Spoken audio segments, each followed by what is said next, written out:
istiqomah sampai akhir hayat. Selawat dan salam tak lupa disampaikan kepada Nabi kita Muhammad sallallahu alaihi wasallam, kepada keluarga, para sahabat, keturunan dan juga para pengikut beliau. Kajian kita tentang hadis Riyadhus Shalihin pada bab 142 masih membahas tentang adab atau etika. Babu istihbabi tashmitil atisi idza hamidallaha ta'ala wa karahata tashmitihi ila idza lam yahmadillah ta'ala wa bayani adabi tashmiti wal atas wa tasa'ubi. Ini cukup panjang babnya. Sunnahnya mentashmit dan mendoakan orang yang bersin agar dikaruniai rahmat Allah Subhanahu wa taala dengan mengucapkan bacaan yarhamukallah, yarhamukallah kepada orang yang bersin jikalau ia mengucapkan alhamdulillah, ya.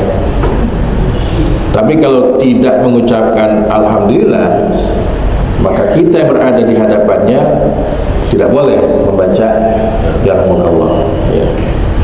Kemudian adab bersin dan juga adab menguap, ya. Ini sampai masalah kondisi ya, sosial, ya, muamalah kita terhadap sesama muslim dalam satu majlis itu dijelaskan dalam hadis ini, ya.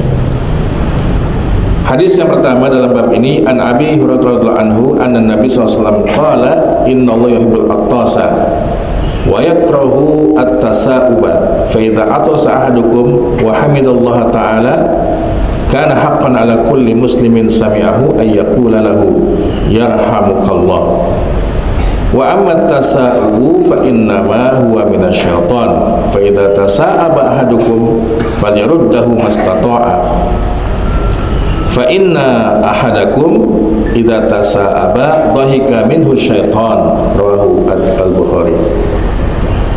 Nabi SAW bersabda, sungguhnya Allah mencintai orang yang al-attas. Al-attas itu yang bersin, ya. Wa yakrahu tasa'ub, dan Allah tidak suka, ya, orang yang menguap. Dan kalau menguap ngantuk, ya Pak.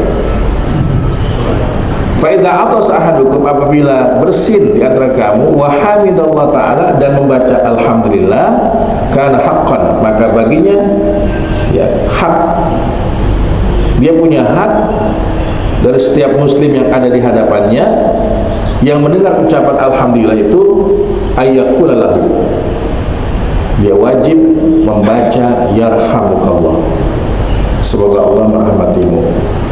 Wa amma tasa'ubu fa innama huwa minasyaitan, adapun menguap itu adalah perbuatan setan, ya, dari setan. Fa idza tasa'aba ahadukum, kalau ada yang menguap di antara kamu, falyaruddahu mastata'a, maka tahan semampunya, jangan dilepas, tertahan. Maka sesungguhnya salah seorang dari kamu idza tasa'aba, apabila menguap, dhahika minhu syaitan, setan itu ketawa. Ini jangan ditanya sama ustaz, ya, ketawanya setan kayak apa itu, nggak ada yang tahu, ya. Dhahika ini ya memang maknanya ketawa gitu. Mungkin ketawa setan itu ya menakutkan kali, ya. Nah, hadis ini kalau kita ambil substansinya adalah Allah menyukai bersin dan membenci menguap, ya. Makanya kalau supaya tidak menguap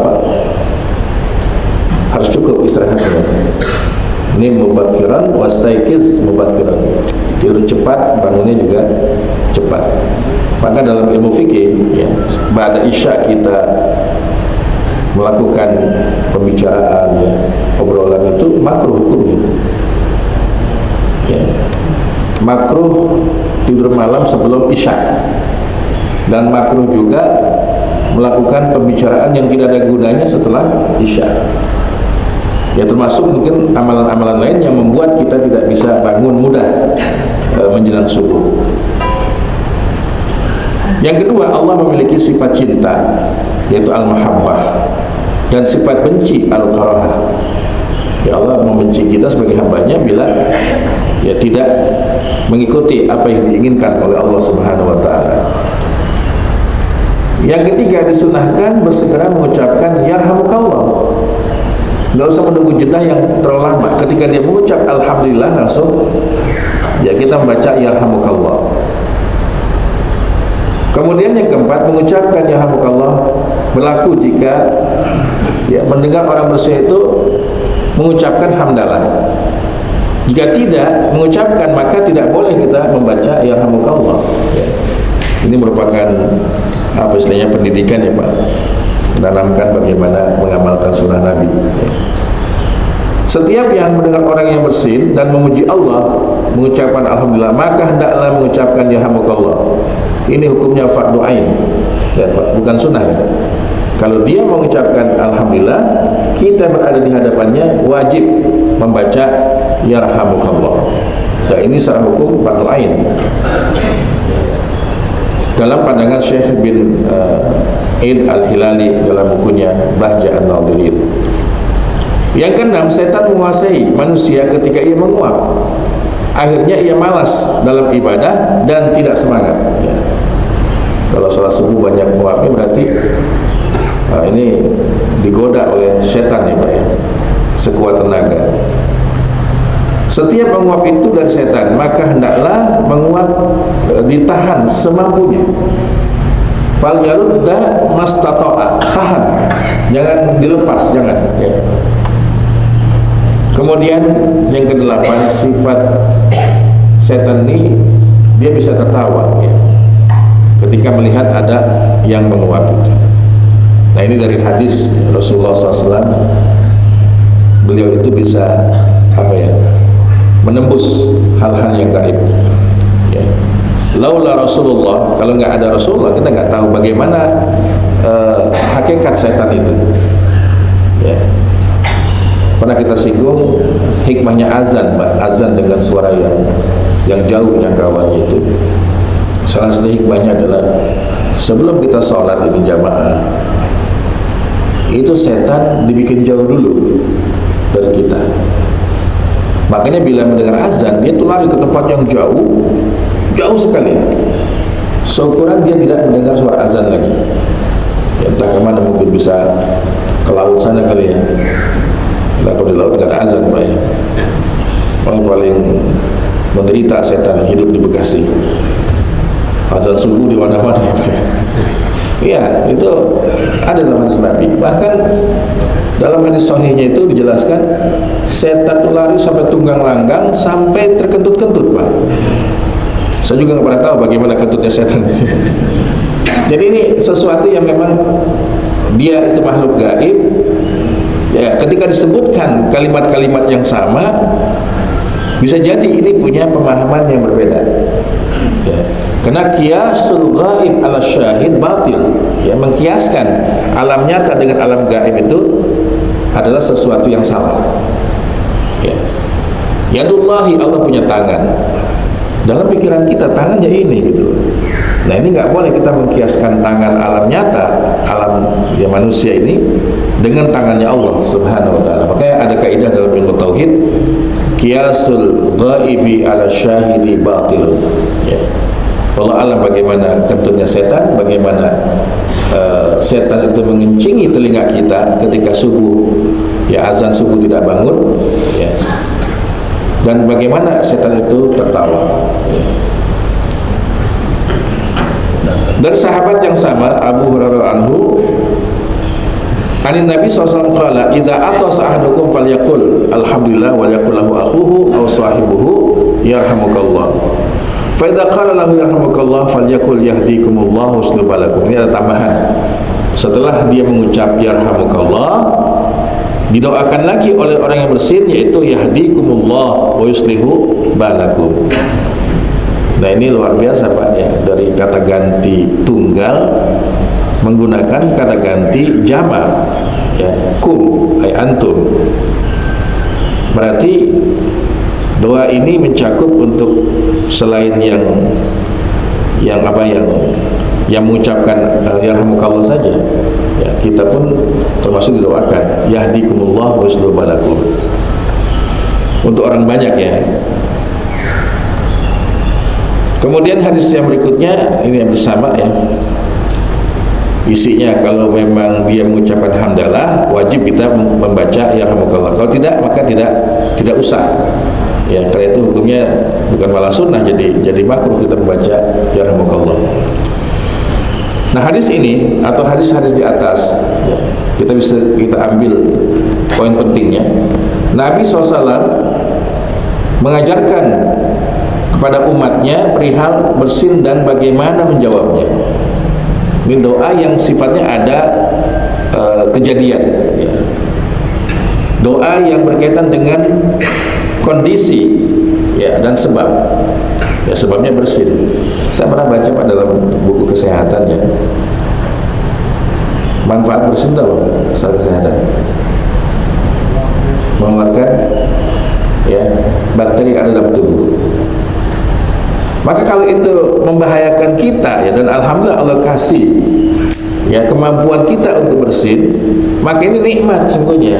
Karena penyakitnya ya itu dikeluarkan dengan melalui bersin. Makanya mengucapkan alhamdulillah sama dengan buang hajat. Kan selesai kita buang hajat apa doanya Pak? Alhamdulillahilladzi azhaba anni al-azab wa afani. Ya kan? Segala puji hanya bagi Allah yang telah menghilangkan dariku al-aza, penyakit ya, wa'afani, dan membuat aku sehat. Ini jangan lupa kita doa itu. Buang hajat ternyata nikmat itu ya, nikmat. Makanya ada bacaan hamdalah sama dengan bersin. Yang kedua, hadis ini menunjukkan ya besarnya nikmat Allah bagi orang yang bersin dan ada kebaikan di dalamnya. Dia menjadi sehat kembali ya. Kemudian yang ketiga, nikmat Allah diberikan lewat bersin karena ada mudarat yang dilahirkan atau dihilangkan saat itu. Yang keempat, bersin menunjukkan karunia Allah pada hamba sehingga dianjurkan membaca alhamdulillah ya. Bahkan ucapan-ucapan yang bagus itu kalimat haza min fadli rabbi. Haza min fadli rabbi, ini adalah semata-mata karunia Tuhanku. Kemudian yang kelima, doa kebaikan dibalas pada orang yang memulai dengan doa untuk kebaikan. Dia sudah berbuat baik, balas dengan kebaikan lagi, yaitu bacaan yarhamukallah, dibalas lagi dengan bacaan yahdikumullah wa yuslihu balakum. Kemudian yang keenam, doa yang dianjurkan atau doa yang diajarkan saat bersin yaitu yarhamukallah, berisi permintaan rahmat dan taubat atas dosa ya. Lalu dianjurkan untuk menjawab yaitu yarhamukallah. Dari Anas radhiyallahu anhu qala, dia berkata, atasa rajulani indan Nabi SAW. Ada dua orang sahabat yang bersin di hadapan Nabi SAW. Fashammata ahaduhuma, yang satu membacakan doa tasmid, yaitu alhamdulillah ya. Walam yushammidul akhar, sedangkan yang lain tidak. Faqala alladzi lam yushammidhu atasa fulanun fashammatahu wa atastu falam tushammidni faqala hadza hamidallah wa innaka lam tahmadillah. Kata Nabi, yang ini memuji Allah, yang ini tidak memuji Allah ya. Rasul jelaskan langsung di hadapan dua sahabat tersebut ya. Artinya hadis ini jadi dalil bagi kita bahwa ini syariat ya, hukum untuk mengucapkan yarhamukallah jika ada yang mengucapkan alhamdulillah ya saat bersin.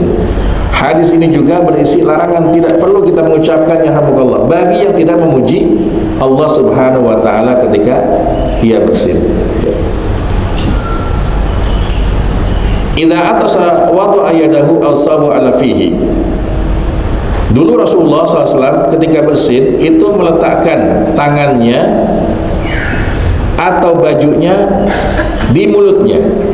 Jadi kalau bersin Pak, bisa kita begini mungkin ya, nahannya ya, atau tangan kita begini ya, ditahan lah, jangan itu menyebar kemana-mana ya, dengan bajunya ataupun dengan tangannya.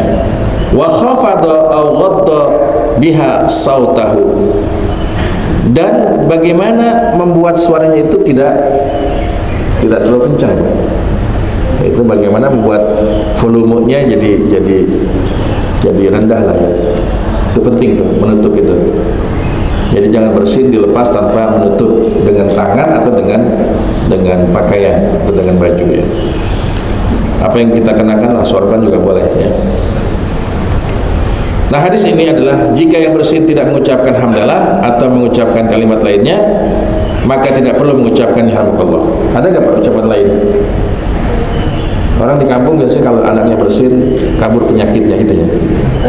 Kabur penyakitnya gitu. Jangan bilang yarhamukallah, itu nggak boleh. Hanya satu doanya, bacaannya alhamdulillah. Ya. Jangan bilang kabur penyakitnya ya.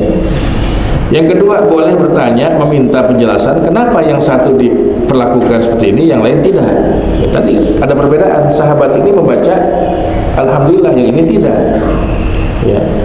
Maka ya harus sama, karena ini adalah mencontoh Nabi. Ya ikuti apa adanya. Ya. Bahkan bisa jadi Pak, ini kata ganti ya. Kata gantinya juga nggak mesti dirubah karena hadis. Kalau yang bersinnya perempuan gimana Pak? Kan bukan yarhamuka, yarhamukillah, ya kan? Yarhamukillah. Tapi kalau kita ngikutin teks apa adanya, tidak diubah, nggak apa-apa. Ya. Yang bersinnya istri kita namanya, nggak usah dirubah, nggak apa-apa, yarhamukallah aja. Sekalipun kalau secara bahasa ini harus berubah. Kalau laki-laki itu ka, kalau perempuan ki, kan? Yarhamuka dengan yarhamuki, ya. Yarhamukillah. Sama dengan assalamualaikum. Ini kan kata gantinya antum. Antum itu jamak banyak ya. Ketemu satu orang assalamualaikum. Ketemu dengan ibu assalamualaikum juga, nggak diganti-ganti ya. Kalau ngikutin bahasa itu assalamualaikum, assalamualaiki gitu. Tapi kita bisa menggunakan dengan pola yang sama, yaitu assalamualaikum. Kemudian yang ketiga, Rasulullah SAW menutup mulutnya dan menahan suaranya ketika bersin. Ya. Ini adab, ya, adab yang orang lain itu mungkin ya merasa senang kalau kita melakukannya. Nah, dahulu di Madinah Yahudi itu ya ta'atasuna in Rasulullah, ya. Sengaja mereka itu bersin di hadapan Nabi SAW untuk mengharapkan doa dari Nabi, itu bacaan yarhamukumullah. Kemudian Nabi berkata yahdikumullah yuslih-balakum, ya. Mengharapkan doa dari Nabi, ya. Itu berarti bersin yang ngejek Pak ya. Sengaja datang ke depan Nabi untuk bersin, kepengen dibacakan hal yang sama ya kepada muslim. Nah, ini tidak boleh memanjatkan doa untuk meminta kasih sayang Allah kecuali hanya untuk orang Islam. Mohon maaf bila Bapak di kantor atau di perusahaannya ada non muslim ya, kawan itu dekat, dia bersin ya, seandainya dia ngikutin cara kita, nggak boleh dijawab itu dengan bacaan yarhamukallah. Karena permintaan kasih sayang Allah hanya untuk orang Islam. Ya, jangan Pak. Apakah boleh mendoakan orang kafir Pak? Boleh. Doanya Pak supaya mendapatkan hidayah, itu aja. Ngucapin salam juga boleh, cuman ya kalimatnya itu beda gitu loh Pak. Kalau dengan muslim kan assalamualaikum warahmatullahi, ya. Kalau dengan non muslim salamun ala manittaba'al huda. Salamun ala manittaba'al huda. Ya, keselamatan bagi dia yang mendapatkan hidayah. Jadi redaksi salamnya dibikin umum ya. Kalau nggak dapat hidayah nggak selamat gitu. Kemudian yang ketiga, ya, orang-orang kafir termasuk Yahudi dan Nasrani telah mengetahui akan kenabian Muhammad SAW, akan tetapi mereka berdusta karena kesombongannya. Kalau Quran menyatakan mereka tahu tentang datangnya Nabi penutup, Nabi akhir zaman, di mana dilahirkannya, kemudian siapa orang tuanya, tahu, tetapi menolak. Ya, Yahudi menolak, Nasrani pun menolak, yaitu kenabian Nabi kita Muhammad SAW, karena memang sombong ya. Kemudian dalam hadis berikutnya, an Abi Sa'id Al-Khudri radhiyallahu anhu qala Rasulullah SAW, idza tasaba ahadukum falyumsik biyadihi ala fihi fa inna syaitana yadkhul. Rawahu Muslim. Kenapa kita menutup ya, menutup mulut ketika menguap ya? Supaya setan itu tidak masuk, Pak. Jadi kalau kita meletakkan tangan begini ketika nguap itu, setan tidak masuk ke dalam tubuh kita. Pokoknya imani saja ini hadis ini, Pak. Bahkan setan bisa masuk lewat lubang yang kecil. Ini lubang ini aja, Pak, pori-pori kita itu tempat masuknya setan. Tapi bisa ditahan dengan apa? Berpuasa. Nah, ini kalimat-kalimat ini nggak bisa menggunakan logika dan akal sehat. Pokoknya hadis ini kita beriman saja, karena yang menyampaikan Nabi As-Sadiqul Masduq. Kalau mau diteliti ya silakan saja, mungkin ya dengan ahlinya, apakah bisa ya dibuktikan secara ilmiah, bisa jadi itu ya. Kemudian hadis-hadis ini poin pentingnya adalah sunnah meletakkan tangan pada mulut ketika menguap untuk mencegah godaan setan. Yang kedua, menjaga akhlak karimah di setiap keadaan. Lihat, Pak, makan minum dengan tangan kanan, makan dalam keadaan duduk, makan dengan membaca basmalah, kemudian setelahnya kita membaca hamdalah. Semua akhlak-akhlak yang mulia ini akan menjadi bukti akan kesempurnaan Islam kita itu.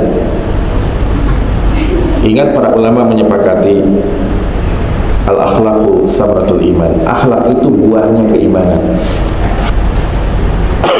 Percuma kita sholat dan punya keimanan yang kuat tetapi tidak menjaga aspek akhlak ini. Itu mah sunnah. Dikerjakan dapat pahala, ditinggalkan tidak dosa. Jangan, Pak. Sekecil apapun sunnah Nabi, mari kita hidupkan. Kita tahu ilmunya, ternyata ketika bersin itu ada nikmat dari Allah. Pujilah Allah Subhanahu wa taala membuat kita itu mampu untuk bersin dan mengeluarkan ya, penyakit dari tubuh kita itu. Maka akhlak mulia harus dijaga. Yang ketiga, seorang muslim harus tetap bersungguh-sungguh mencegah godaan setan dan rayuannya, karena setan merupakan musuh manusia selama hidup di dunia ini. Nggak ada yang selamat satupun, Pak. Mau kiai, mau ulama, ya, jamaah, semuanya digoda. Tidak mampu dari depan, dari belakang, nggak mampu dari belakang, dari samping, dari atas, dari bawah. Dan madakhil, pintu masuk godaan setan itu banyak. Ya. Bisa jadi sikap kesombongan, bisa jadi mungkin kekayaan duniawi, pakaian yang mungkin yang mahal kita beli, ya, itu akan menjadi pintu masuk godaan setan.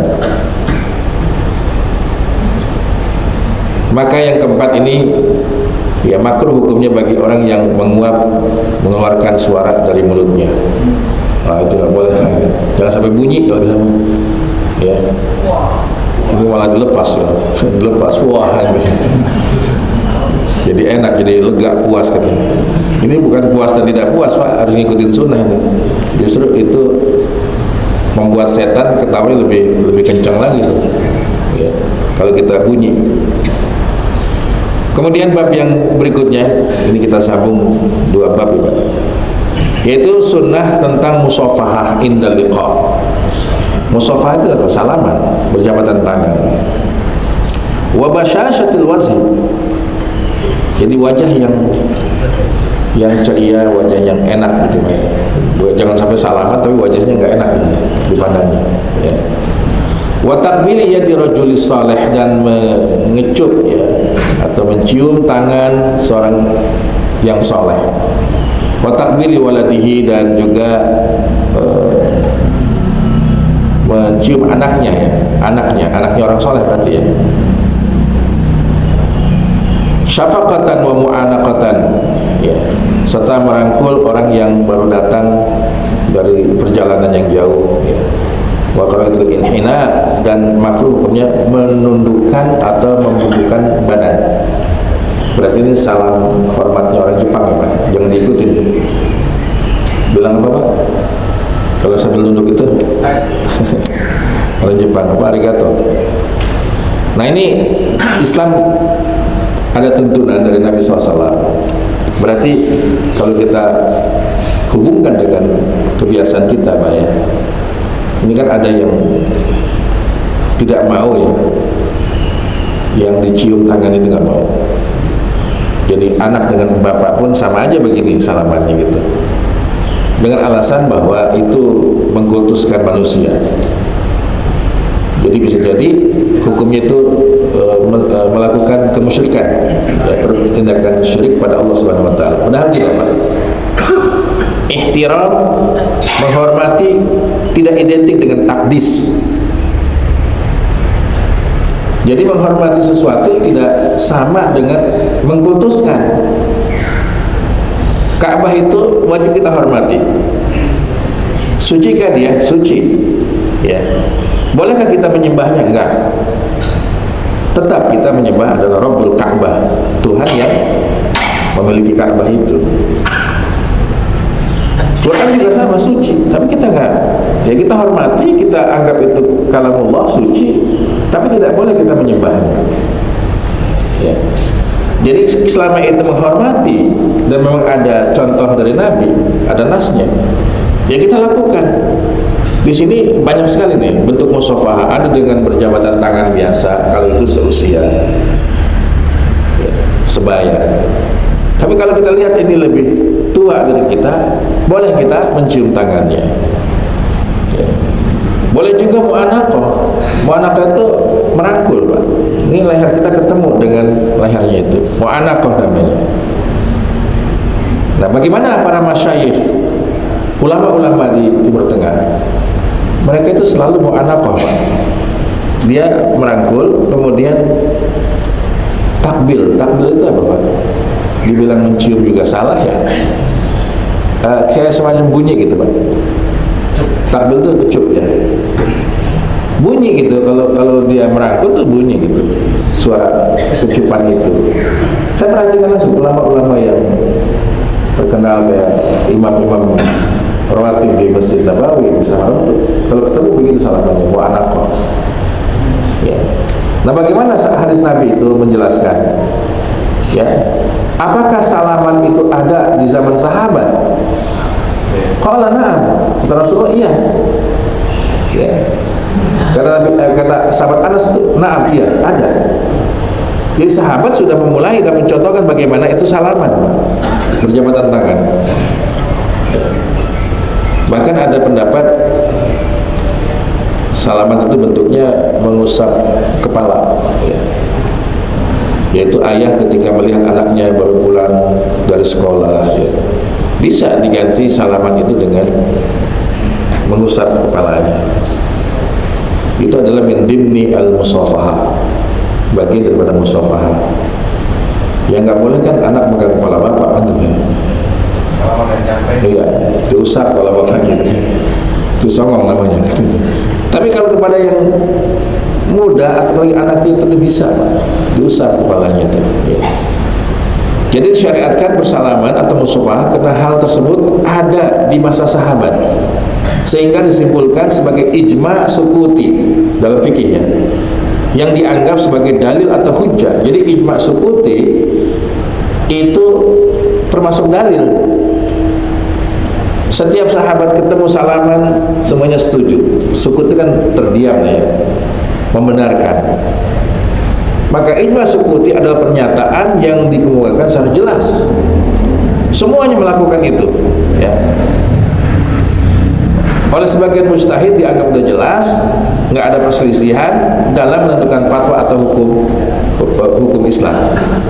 Ya, ada ijma sukuti namanya. Ini bisa jadi hujah, dalilnya.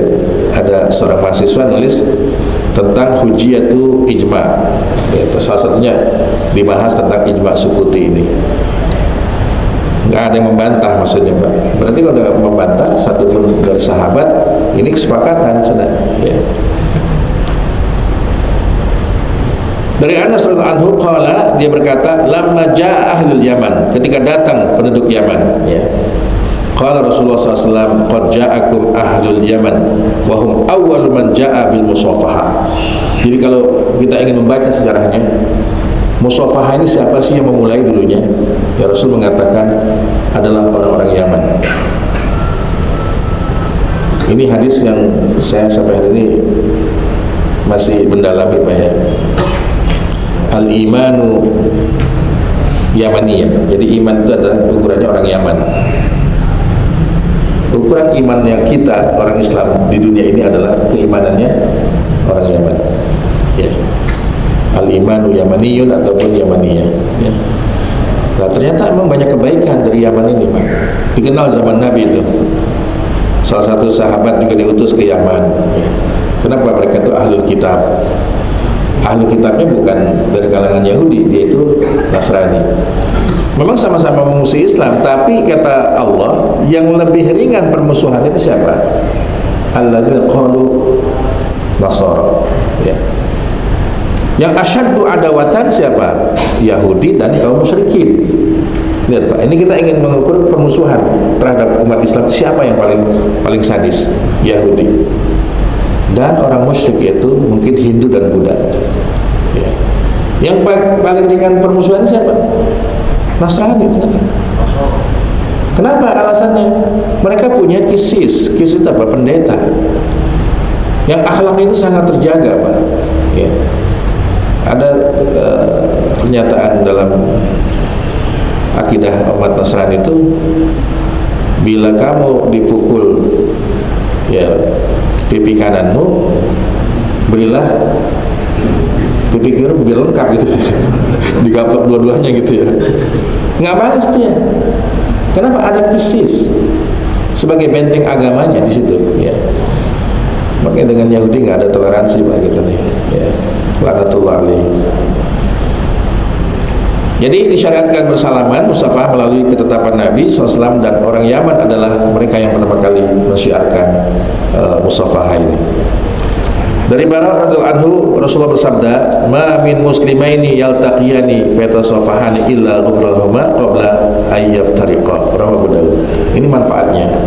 Tidak ada dua orang Islam yang ketemu kemudian dia berjabatan tangan, melainkan diampuni keduanya sebelum dia melepas tangannya.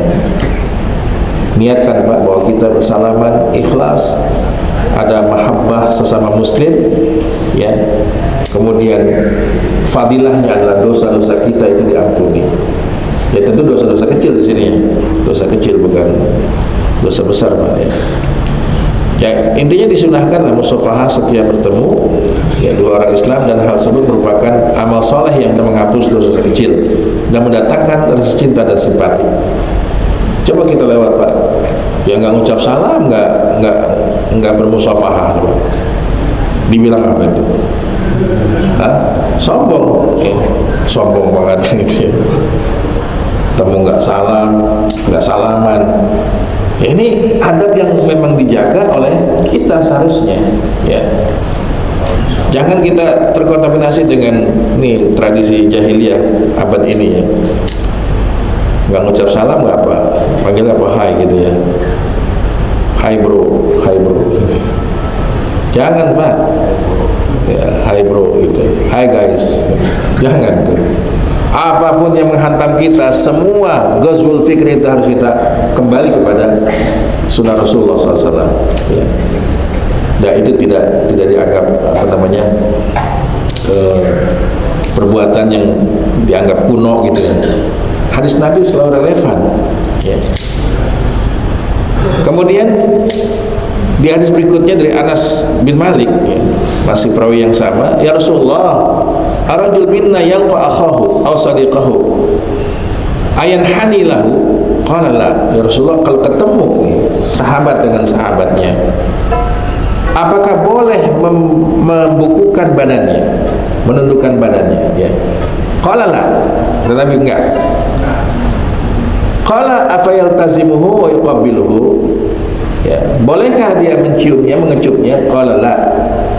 Qala falyakhuz biyadihi wa yusafihu. Ambil tangannya dan berjabatlah. Ya. Kemudian Rasulullah, iya kalau begitu boleh. Nah berarti takbil ini termasuk yang tidak dianjurkan Pak ya. Kalau mau anakah ada hadisnya tadi ya. Tapi susah kalau udah menjadi kebiasaan adat istiadat gitu ya. Yang sunnah itu adalah mau anakah saja. Kemudian larangan membukukan badan ketika bertemu, dan hal itu merupakan amalan mengada-ngada ya, ini saya ambil dari syarah dari Shalihin Nuzhatul Muttaqin nama kitabnya, disebut situ bid'ah muharramah ya. Kalau sampai menundukkan badan itu ya, berarti ini kayak penghormatan orang Jawa kali Pak ya. Ada Pak? Apa nunduk-nunduk itu? Enggak ya. Yang jelas sampai membukukan badan itu tidak boleh. Kalaupun mencium nunduk dikit nggak ada masalah. Yang nunduk kan bagian wajah saja itu.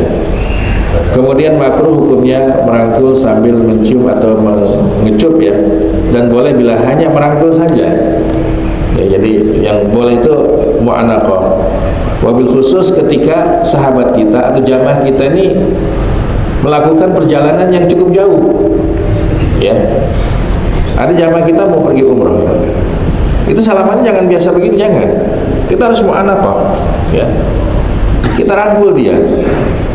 Kenapa? Ini akan menuju ibadah, perjalanannya cukup jauh dan lama gitu. Ketika kembali juga sama begitu. Jadi kita harus membedakan salaman yang biasa, yang rutin kayak ketemu di masjid ya, setiap sholat, dengan salaman ketika itu dia pergi dalam waktu yang lama ya, atau kembali dari safar yang cukup lama ya. Bisa jadi atau teman yang udah lama nggak ketemu itu di safar ya, mu'anaqah itu. Nah hadis berikutnya, qala Yahudiyyun li sahibi azhab bina ila hadan nabi ya. Izhab bina ila hadan nabi, pergilah ya kepada nabi ini. Fa'ataina Rasulullah, maka kami datang Rasulullah SAW. Fasa'alahu antisi ayatin bayinat. Seorang Yahudi datang menemui Nabi dan menanyakan tentang 9 tanda-tanda yang jelas. Apa itu? Nanti kita jelaskan Pak. Disebutkanlah hadis itu ila qaulihi faqabbala yadahu wa rijlahu. Maka keduanya itu ya, keduanya itu sahabat mencium tangan Nabi dan kakinya. Wa qala nashhadu annaka nabiyyun. Yahudi dua tadi itu, wa qala, dan dia mengatakan nashhadu annaka nabiyyun, kami bersaksi engkau adalah nabi. Jadi dua Yahudi itu masuk Islam. Rawi at-Tirmidzi wa ghairu bi asanid sahihah. Ini saya cari lagi 9 bukti yang nyata dalam Islam apa? Yaitu ajaran tidak menyekutukan Allah, tidak mencuri, tidak berzina, tidak membunuh, tidak membangkang terhadap pemimpin, tidak melakukan sihir atau dukunnya, tidak memakan riba, tidak menuduh orang-orang baik ya, dan tidak lari dari peperangan. Nah, kedua Yahudi ketika dijawab oleh Nabi tentang 9 ayat bayinat ini, langsung dia beriman. Nashhad bi annaka nabiyyun, dikecuplah ya tangan Nabi, kemudian dikecuplah kakinya Rasul SAW. Jadi pada ukuran ini itu boleh hukumnya Pak, bukan menyembah, bukan.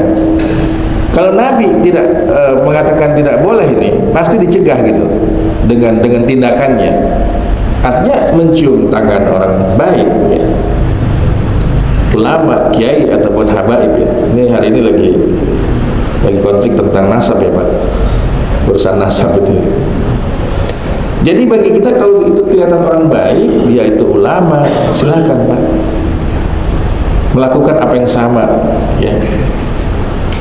Atau sampai kaki bila diduga itu orang yang diajak bersama adalah orang baik, orang takwa ya. Kalau itu tidak boleh berarti Nabi langsung mencegahnya. Tapi kalau memang dianggap ini membuat sebab ya, menjadi sebab orang lain tersesat, nggak usah. Dalam ilmu fikih namanya sadduz zara'i, membendung celah untuk orang lain itu, orang awam tersesat. Jadi nanti pemahaman kita dengan dia beda gitu loh ya. Tetapi kenapa dilakukan itu? Ya memang untuk mendapatkan keberkahan dari orang yang mulia, ya. Nah ini juga terkait hadis-hadis tentang mencium dan mengecup. Ini Pak ada nih, faqabalna yadahu, ya. Kami mencium tangannya, tangan beliau sallallahu alaihi wasallam. Sama ini juga ya. Yajur sabahu fa'tanaqahu qabbalahu. Ada juga hadis yang mu'anaqah, merangkul sambil mengecup. Juga ini hadis riwayat At-Tirmizi. Jadi boleh mencium tangan orang yang lebih tua atau orang yang dihormati dan merangkul bila seseorang tersebut datang dari perjalanan safar yang jauh. Sunnah hukumnya menyegerakan bertemu orang yang ia cintai yang baru saja kembali dari sebuah perjalanan. Ada jamaah pulang umrah Pak ya, jangan ditunda-tunda ya. Malah Bapak gini kalau datangnya cepat nanti takut kita diminta dibilang minta oleh-oleh. Datang aja Pak cepat ya, untuk ingin bersalaman dengan orang yang baru saja pulang dari tanah suci itu. Kemudian keutamaan sahabat Zaid bin Harisah di mata Rasul SAW dalam bentuk cinta dan Rasulullah kepadanya. Jadi ketika Zaid masuk, Rasul langsung bangun Pak. Ya subhanallah ya. Rasul itu orang paling mulia gitu. Tetapi ketika sahabat Zaid bin Harisah ini kan beliau dikenal dengan anak angkat ya, anak angkat Nabi. Dia masuk ke ruangan Nabi bangun, kemudian ya beliau menyambut dengan mu'anaqah tadi, salamannya dengan salaman yang merangkul begitu. Ya. Nah ini keistimewaan sahabat di mata Rasul SAW, dan Nabi sangat cinta kepada sahabat Zaid bin Harisah ini. Ya, ini penutup hadisnya Pak ya. Hadis-hadis ini terkait masalah cium tangan, kemudian merangkul ya, musafahah itu. Nah hadis tersebut menganjurkan seorang muslim untuk selalu menampilkan wajah yang ceria dan penampilan yang menyejukkan, khususnya bila ia melakukan safar dalam waktu yang cukup lama ya. Jadi pas pulang umrah itu ketemu salaman, wah senyumnya luar biasa Pak ya, menyejukkan gitu. Disunahkan mencium anak-anak kecil sebagai sikap lemah lembut terhadap mereka, dan hal itu merupakan adanya rasa cinta dan kasih sayang dalam hati kita. Rahmat Allah Subhanahu wa taala sangat bergantung kepada sikap kasih sayang seorang hamba terhadap sesama. Ya. Kemudian peringatan tegas bagi kebiasaan masyarakat kita hari ini, yaitu berjabatan tangan dengan seorang wanita yang bukan mahramnya, dan hal ini merupakan perbuatan yang bertentangan dengan syariat. Ya. Makanya salaman dengan yang bukan mahram ya Pak, bukan berarti nggak boleh, silakan saja, cuman apa istilahnya pakai isyarat begini. Ya. Jangan sampai menganggap itu biasa. Ya. Mudah-mudahan ini menambah ilmu kita tentang sunnah-sunnah Rasul. Bila ada yang ingin ditanyakan silakan Pak. Fadhil. Ya, silakan.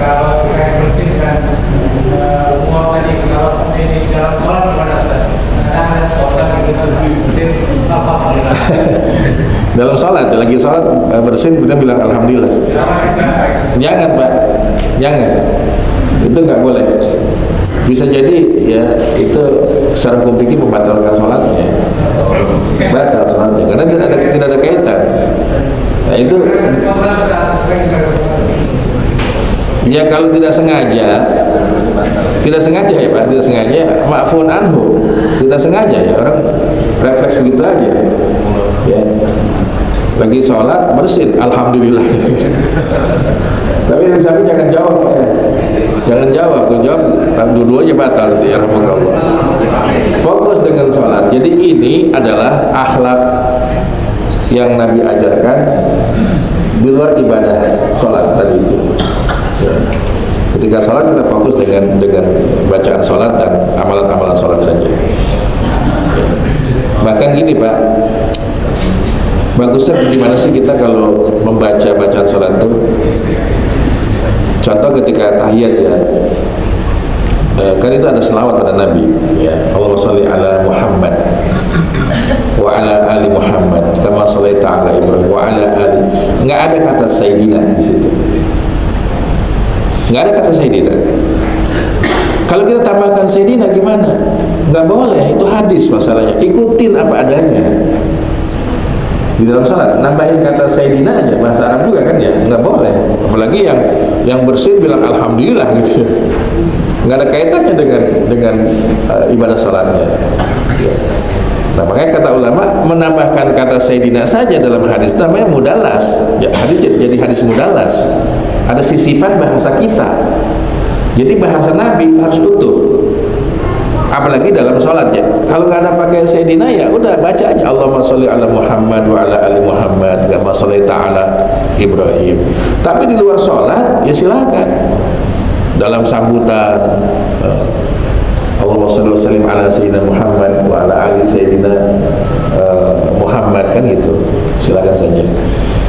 Oh kan nambahinnya bahasa Arab. Enggak boleh juga sama. Sekalipun menambahkannya adalah kayak tadi sisipan dalam sholat tuh dia bersin mengucap hamdalah. Tidak dibenarkan juga. Baik jamaah yang dirahmati Allah Subhanahu wa taala, sampai di sini kajian kita, mudah-mudahan menambah wawasan kita tentang hadis-hadis Rasulullah SAW, dan tentunya akan lebih baik bila kita menjaga dan mengamalkannya. Kita tutup dengan bacaan doa kafaratul majlis. Subhanallahi asyhadu an la ilaha illa anta astaghfiruka wa atubu ilaik wal afwa minkum. Wassalamualaikum warahmatullahi taala wabarakatuh.